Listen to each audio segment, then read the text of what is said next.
Come on guys, 8 ice cream സ്റ്റിക്സും ഇതേപോലത്തെ കുഞ്ഞു glass ബോട്ടിലും use ചെയ്ത് നമുക്കൊരു അടിപൊളി മിനി വാൾ പ്ലാന്റർ ഉണ്ടാക്കാം. ഇതേപോലെ 4 സ്റ്റിക്സ് അങ്ങോട്ടും 4 സ്റ്റിക്സ് ഇങ്ങോട്ടും മാത്രം വെച്ച് കൊടുത്താൽ മതി. പിന്നെ ചെറുതായിട്ടൊന്ന് ഗ്ലൂ ഗണ്ണ് വെച്ച് ഒട്ടിച്ചു കൊടുക്കണേ.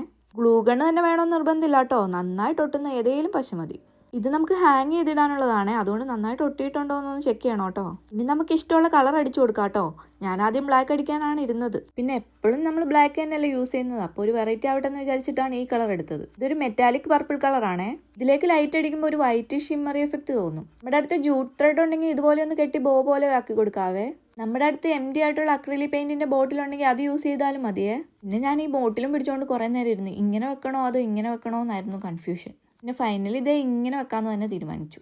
ഈ ബോട്ടിൽ എന്നിട്ട് ഗ്ലൂ ഗണ്ണ് വെച്ചിട്ടാണ് ഒട്ടിച്ചു കൊടുക്കുന്നത്. അതായിരുന്നു ഞാൻ ചെയ്ത ഏറ്റവും വലിയ മണ്ടത്തരം. ആ മണ്ടത്തരത്തിന്റെ എഫക്റ്റ് ആയിട്ട് ബോട്ടിൽ താഴെ വീണ് പൊട്ടി. പിന്നെ രണ്ടാമതൊരു ബോട്ടിൽ എടുത്തിട്ട് ജൂട്ട് ത്രെഡ് വെച്ചിട്ട് സ്റ്റിക്കിലേക്ക് കെട്ടിക്കൊടുത്താണ് റെഡിയാക്കിയത്.